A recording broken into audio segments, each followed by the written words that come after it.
नमस्ते गुरुदेव। इंदु जैन अहमदाबाद से। वर्तमान समय में देखने में आता है कि कई महाराज एसी, पंखा, कूलर आदि का उपयोग करने लगे और शौच आदि के लिए भी वहीं जाते हैं जहां गृहस्थ लोग जाते हैं। ऐसी स्थिति में हम श्रावक किस प्रकार नमस्तुक करें, क्योंकि 28 मूल गुणों में से अहिंसा, मरोध का एक प्रतिष्ठापन के दोष आने की संभावना प्रतीत होती है। इस स्थिति में गवासन लगाकर 3 प्रदक्षिणा देकर आवर्त देकर विनय पूर्वक सिर झुकाकर नमोस्तु करें। पहली चीज आपसे ये प्रश्न है कि हम ये नहीं कह रहे कि सही गलत तो साइड की बात है, चलो हम पहले एक्सेप्ट कर ले रहे जो भी महाराज जी कर रहे हैं वो दोष है, ठीक है, वो माना। अब दूसरी चीज ये बताओ कि आप महाराज में तो देख रहे हो आप कितने ऐसे विधर्मी हैं जो मांस खाते, आप उनसे तक मिल लेते तब आपको पाप नहीं पड़ रहा। और मूलाचार्य जी को अगर आप खोल के देखेंगे तो आप पाएंगे दोष है, हम एक्सेप्ट कर रहे हैं दोष है, लेकिन मूलाचार्य की अपेक्षा देखें तो दोष नहीं है। उसमें अंत में लिखा है स्पष्ट, उन्होंने सारी क्रियाओं को जब चारित्र की वर्णना करते हैं मूलाचार्य करता आचार्य श्री बटकिर स्वामी और बसुनंदी स्वामी ने टीका की, उन्होंने लिखा है लास्ट की गाथा लिख के गए कि भाई ऐसा हमने मार्ग बताया है पर जितना तुम पे हो सके उतना चलना। उन्होंने नहीं कहा कि सब पूरे मार्ग पे ही चलना। और वर्तमान में अगर दोष के हिसाब से बताए ना तो ऐसा लगना तुम जो आहार दे रहे वो भी दोषी है। साधुओं को उपास करना चाहिए, उपास करेंगे मर जाएंगे, ठीक है ना। दूसरी चीज उनने स्पष्ट एक बात कही है, द्रव्य क्षेत्र काल भाव के अनुसार जितना पालन हो सके उतना पालन करो। मैन उनने पालन का। और 28 मूल गुणों में आप जो एसी कूलर का कोई दोष नहीं लगता, कोई मूल गुण में दोष नहीं लगता। अहिंसा मूल गुण है, लेकिन अहिंसा का मतलब अहिंसा पालना है। अहिंसा पूरी पल जाएगी ऐसी कोई गारंटी नहीं है। हाँ, वरना पर प्रायश्चित ग्रंथ क्यों लिखे। हाँ, ये दोष है पर ये दोष वो वाले जिनका प्रायश्चित करके शुद्धि की जा सकती है, महादोष नहीं है कि जिनके पाप चढ़ जाए तो कभी उतरेगा नहीं। और दूसरी चीज एक और बात कि किसी साधु की शरण नहीं है, अनुकूलता नहीं है। अब गर्मी इतनी हो रही हर क्षेत्र में, भाई कोई ले रहा है कोई नहीं ले रहा, उत्कृष्ट है, अच्छा साधु है, हम नमन करते, ले रहा है, लेकिन जो ले रहा है उसको भी हम नमन करते। ऐसा नहीं कि नहीं नहीं ले रहा है भाई कोई दोष कर दे, कोई दोष नहीं है। और एक चीज बताऊं, इतना बड़ा कोई दोष नहीं कर दिया है। अगर अनुकूलता, आगम में खुद लिखा है कि शरीर की सेना ना हो तो उस अवस्था में समाधि, शरीर तोड़ना, बीमारियों से बचने के लिए जैसा भी हो उस हिसाब से यथा योग उसका इलाज करें। अब तीसरी बात बताऊं, संडास का ऐसा है कि भाई देखो प्राशक भूमि में जाना, पर बड़े शहरों में कई जगह हमने देखा, साधुओं से हमारी बात हुई जो इस चीज का उपयोग कर रहे हैं, उसमें सच बताऊं ना तो जो बड़े शहरों की प्राशक भूमि है वो तीव्र हिंसक है। आपने छत पे बना दी, आपने नीचे बना दिया, वहां मल है, मान लो 2 दिन तक सफाई वाला नहीं आया तो असंख्यात कीड़े उसमें आंखों के सामने मरते दिखते। संडास में तो कम से कम बह गया नाली में, और जे उठा के भी विश्वास रखना वो व्यक्ति नाली में ही डालता है। तो कई बार साधुओं की विषमताएं ऐसी होती थी। अब तुम कहो कि नहीं जाओ ही मत, तो ऐसा तो हो नहीं सकता, भाई मल को रोकेगा तो मर जाएगा। तो ऐसी स्थितियों में ध्यान रखें कि कई बार कोई दोष, ऐसे दोष को महादोष नहीं समझे। और एक चीज बताऊं, सामायिक कर रहा है, प्रतिक्रमण कर रहा है, स्वाध्याय कर रहा है, यही सबसे बड़ी चर्याएं हैं। ऐसे खोटे काल में सामायिक में 1-1 घंटा बैठना कोई मजाक है।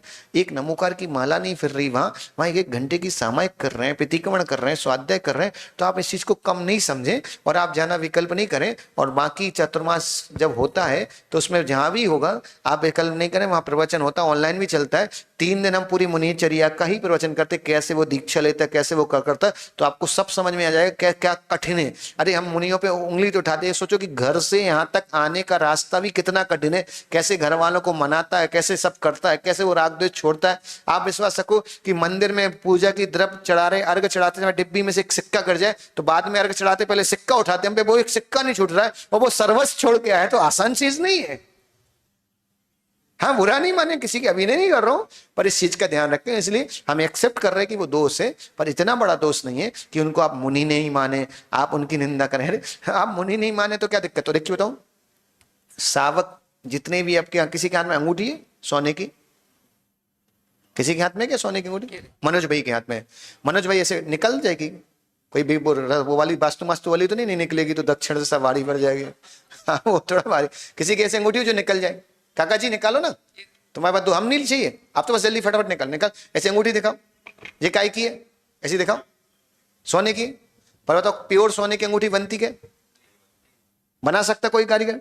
नहीं बना सकता। याद रखना, चतुर काल के जो मुनिराज हैं वो प्योर सोने हैं, पंचम काल के मुनिराज वो थोड़े मिलावट के सोने हैं, पर अंगूठी तो सोने की है। उसी तरह मुनि मुनि है, मिलावट का हो चाहे प्योर हो, मुनि तो मुनि है।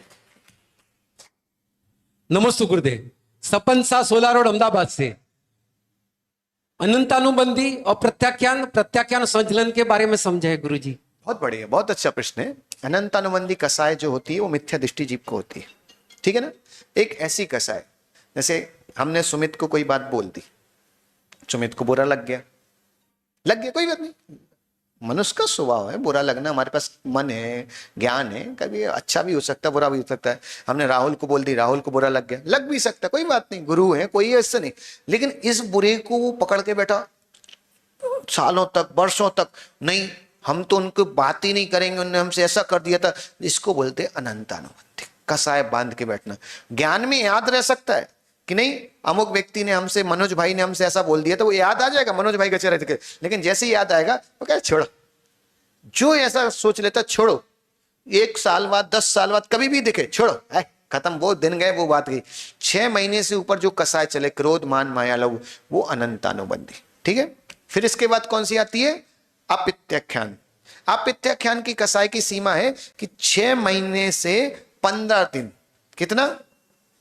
ये कसाय कैसी है कि 6 महीने के अंदर ही अंदर, 6 महीने से ऊपर नहीं होगा, जैसे 6 महीने पूरे होने वाले होंगे और अगर कसाय चलती रही, मिच्छामी दुक्कड़म नहीं किया, माफ नहीं किया, तो अनंतानुबंधी हो जाओ। 6 महीने के पहले माफ कर दिया तो पित्याख्यान, अपित्याख्यान। और 15 दिन तक चली, जो होती है वृत्तियों की, क्षुल्लकों को, एलक आरिकाओं की, क्षुल्लक आरिकाओं की नहीं, क्षुल्लक वृत्तियों की, पित्तमाधारियों की जो कसाय है, वो कसाय होती है 15 दिन की, वो पित्याख्यान। और संजलन कसाय होती है मुनियों की। कैसी? अरे किसी से चिल्ला भी दिया है, ठीक है, खत्म, चिल्ला दिया, कोई बात नहीं, उन्होंने हमें चिल्ला दिया, हमने उनको चिल्ला दिया, कभी कसाय के निमित्त से आगे उड़ते, लेकिन भूल जाते, 48 मिनट में अंतर्मुहूर्त में खत्म हो जाती वो संजुलन। और इसको एग्जाम्पल ऐसे समझो, एक कसाय अनंतानुबंधी, पत्थर पे किसी ने हथौड़ी से निशान बना दिया छेनी से, तो क्या होगा, कब तक चलेगा? बरसों। वैसे ही कई लोग बरसों तक चलाते।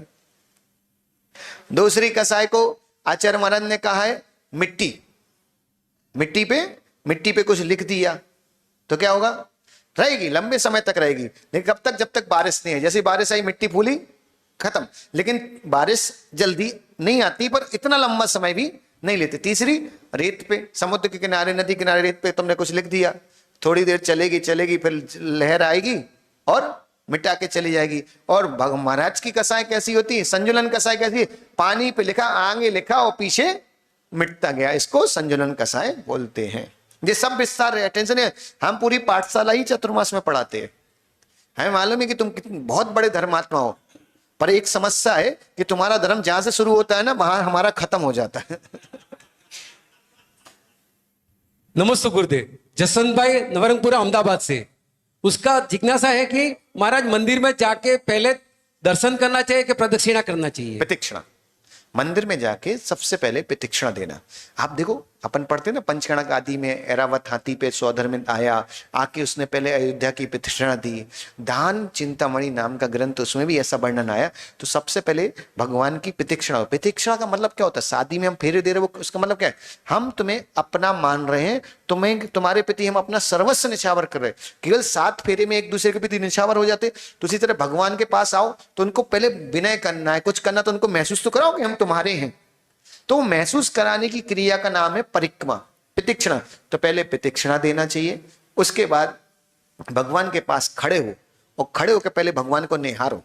अब सीधे किसी व्यक्ति से जाओ, हाय करो, तो पहले देखते हैं, उसको मुस्कुराओ, थोड़ी स्माइल दो, तो सेटिंग बनती ना। फिर वो हाथ उठाता, फिर अपन हाथ उठाते, उसी तरह आप उनको देखो। फिर उसके बाद उनको बढ़िया गवासन लगाओ। गवासन लगाने के बाद ऐसे लंबे हाथ करो जमीन पे, और इन हाथ के बीच में जैसे लंबे करोगे ना, तो इसके बीच में अपना सिर जमीन पे लगना चाहिए। और उसके बाद जब जमीन पे सिर लगे, उसके बाद बढ़िया 9 बार नमोकार पढ़ने के बाद फिर उठो, और उठने के बाद भगवान से विनय करो कि 3 लोक में जितने देवादि देव भगवान है, उन सबको मैंने अभी तक जितने भाव लिए, उन में जितने भाव किए, जितने भाव लिए और उनमें जितने भाव किए, एक सेकंड में व्यक्ति कितने भाव कर लेता गिनती नहीं है। तो याद रखना, जितने भाव किए उन एक एक भाव की तरफ से आपको अनंत कोटि कोटि बार मेरा नमस्कार। एक बार में पुण्य का भंडार भर जाएगा, खाली नहीं जाओगे। और उसके बाद फिर अपना वही वही चालू कर लो तुम अपनी, उदक चंदन तन जय जय नाथ परम गुरु होए, ताती रोटी वासी ना होए, बस। और फिर वापस आ जाओ।